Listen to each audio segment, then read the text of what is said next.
the now 8-3 head coach of the Philadelphia Eagles, Nick Sirianni. Good morning, Nick. Hey, good morning, guys. Well, Nick, Coach. it's good to have you on the program. So, one of the mysteries for many of us this year, Nick, has been, and it hadn't happened in about a month, but it happened a lot in September and parts of October. The offense totally works, and then it stops working, or it totally doesn't work, and then it starts working. It feels like 5 or 6 games this year, you've had a tale of two halves where it's just perplexing. Have you figured out why it works and then doesn't, or doesn't and then does? Like, why does that happen, and how do you solve that? Yeah, obviously that was the case here this week, and the thing about this week was it was just we started off fast, got the ball back, I think up 21 with like 5 minutes left to go in the second quarter. And it just felt like there were just some things and it's always multiple things. I felt like we moved the ball well in the second half. And we just, obviously we needed to put that game away, and we just needed one thing to go our way. And you know what? It didn't. And, we, multiple things, right? It's always going to be, did we help the guys be in position, and did we execute? And so, it's a team game, and that's always going to be that. And we have to, figure out how to put a game away. That was similar to our Tampa game. I felt like the most like the Tampa game where you had a big lead, and then it got close at the end. Now, fortunately, we were able to win that Tampa game, and unfortunately, we weren't able to win this one. 14 penalties on the Eagles. Why was the team so undisciplined? Yeah, I don't think that when you've played this game, John, that there are times when you get penalties. There are different types of penalties. Mm-hmm. There are pre-snap penalties. There are post-whistle penalties. Anytime it's one of those, I'm going to take the full brunt of that blame, because that's my job, is to get them to master the things that require no talent. Is kind of how we kind of put that. Mm-hmm. But then in the heat of the game, penalties happen for different reasons, and you don't want them. But there are holds in every game. There are pass interferences in every game. There are illegal contacts in every game. And so we really have to do a good job of eliminating the ones that we can completely control. And then you get other penalties as far as, like I said, in the heat of the battle. Sometimes that penalty is a fundamental thing, right? Sometimes they're not in a good enough position. The players aren't in a good enough position to go execute, and then you look mm-hmm. at that as a coaching thing. Mm-hmm. And so, there's always different reasons for that. But I'd say that the undisciplined part's fair with what I'm saying about the stuff that takes no talent, and that's always going to be on me. Rest assured that I will be relentless on that, continue to be relentless on that. And we'll get better from it. Saquon, a little uncharacteristic though for us. Yeah, I get that. Saquon didn't have a rush over 7 yards on the day, and just 5 yards before contact all day. What is wrong with the run blocking, Coach? Yeah, again, we played the most ultimate team game, and so. You can't say in like a victory, man, that was a great team win, or in defeat, hey, this is just this. It's always a big picture thing. So it always goes back to, are we helping the guys be in position to succeed, and then are we going out and executing? And so there's a little bit of, obviously, always going to be a little bit of both there.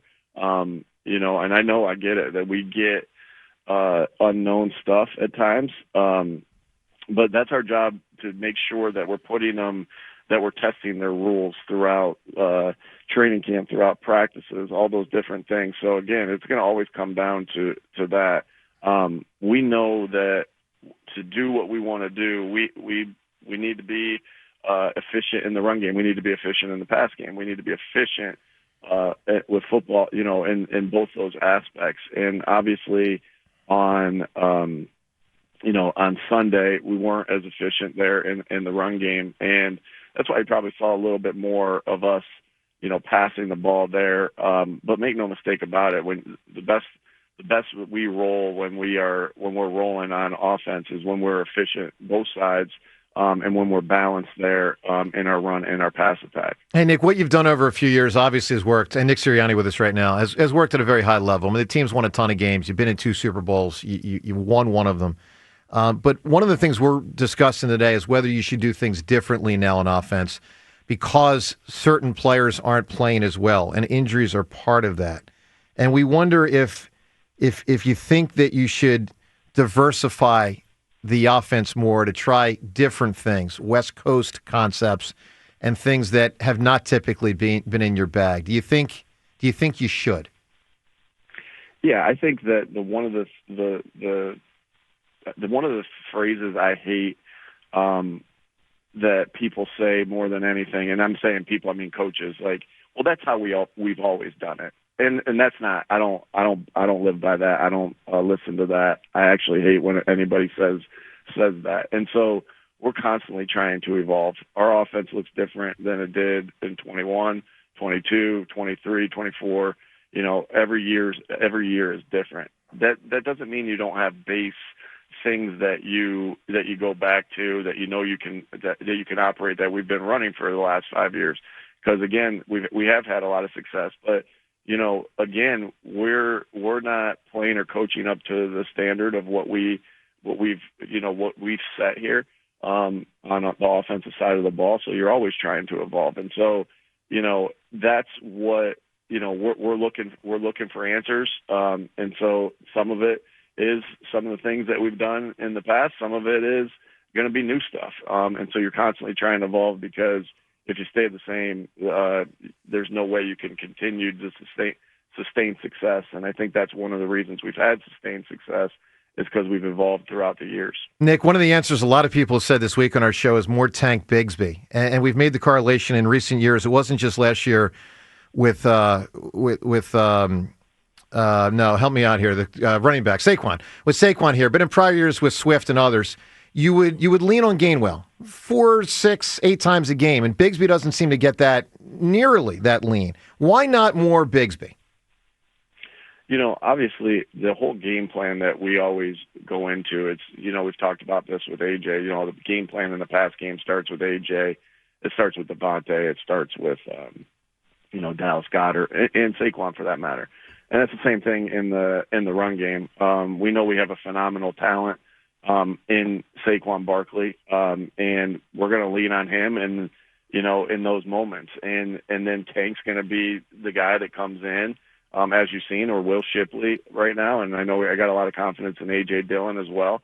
Those are going to be the guys in that spell them, And so, and if you look at it, those guys have gotten, even back, they got the brunt of the carries, and Kenny would come in and spell. And so that we feel like that's what, again, we're doing everything we think is the right thing to do to win every game, to keep our guys fresh, to keep them going. And we know Saquon can hit home runs anytime that he's out in the field. And so, we want to get him the ball as much as we possibly can. But that doesn't mean we don't have the faith in the other guys. And Tank's done a really nice job when he has gotten his carries, 2, 3 a game. And, in some games it's going to play out more than that.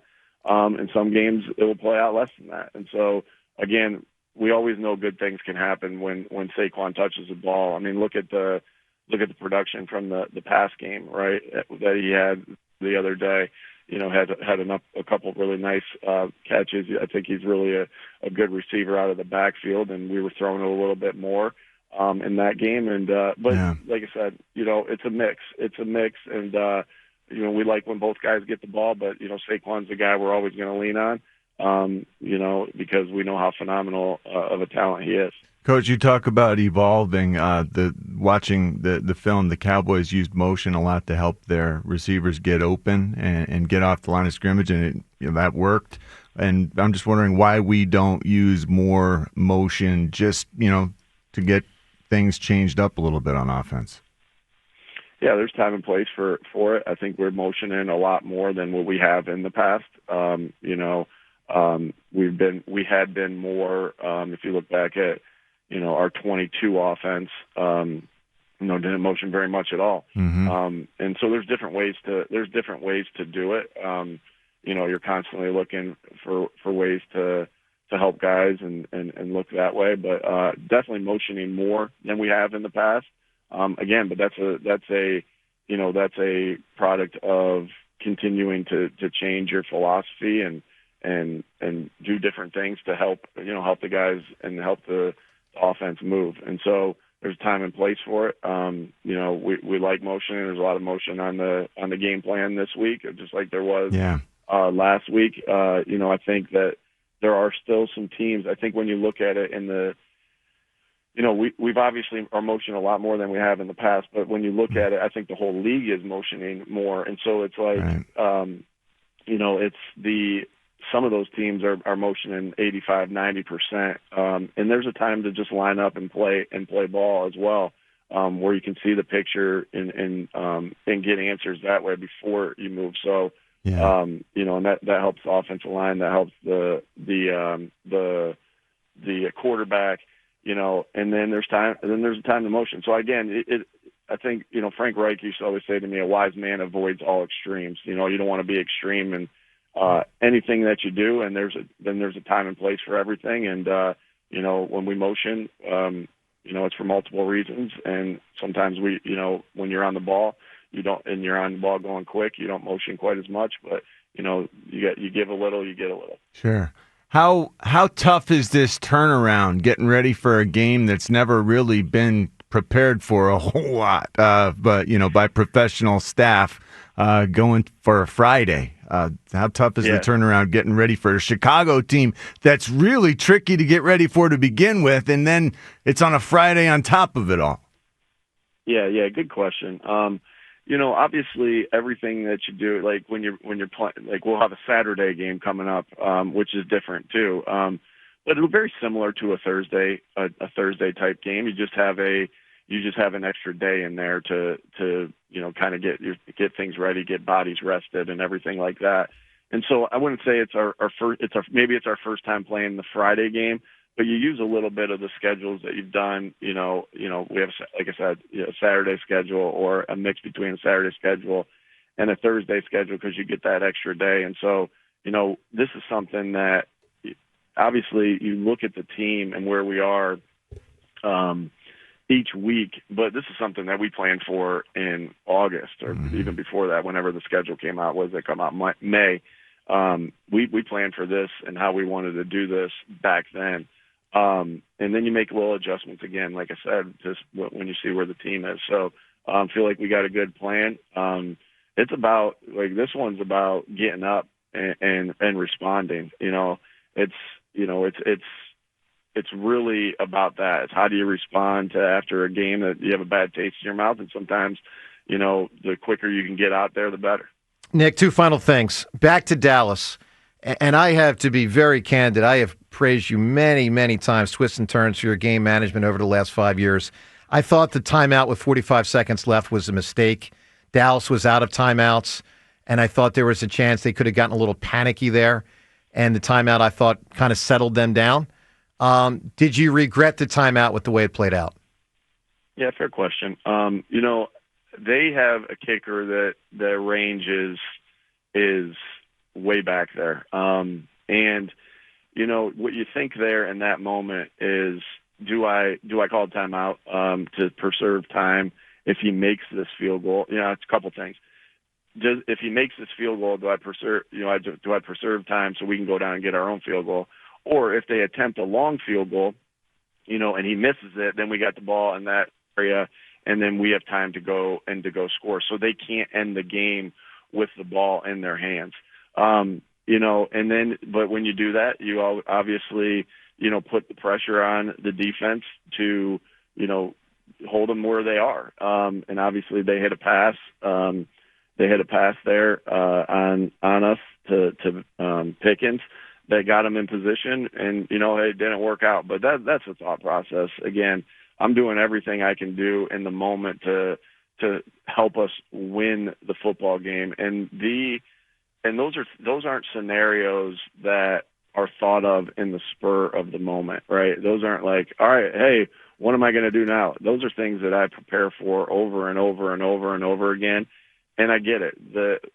That's what I gotta deal with, the consequences of it, win or loss. Yeah. And so, but again, that's why you go through a process. And sometimes you trust the process, and sometimes after the process, you say to yourself, was this the right thing, but or was this the wrong thing? And you try to get better from that. And so that's what I'm constantly in an evaluation of myself on that. I did what I thought I needed to do right there at that moment to help us win the game. Nick, final thing. The banged-up offensive linemen that are playing, and I think this is primarily defined as Dickerson and Juergens. Do you think about sitting them to get them right for the games that matter even more in January? Or do you feel that by playing them, they can play effectively enough and get healthier as the season goes along for January, when you're not going to say it, but I'll say it, we know your team's going to be in the playoffs? Yeah, you're doing everything you can do to win each game, but you're also always thinking about the players and their health. And if they're healthy to play, then they go. And if they're not, they don't. And so make no mistake about it, those guys are warriors. They are grinding to do everything they can do to play each and every game. And when they can't, we're always going to do what's best for them. And so, again, we've seen them, and I think everybody is going through something at this particular point when you play this type of physical game. But obviously always something that we think about, but it's always, what's best for that player in that moment. And it's really that even more so than, we're doing everything to win every game, no doubt. But we're always thinking about the players and their health first.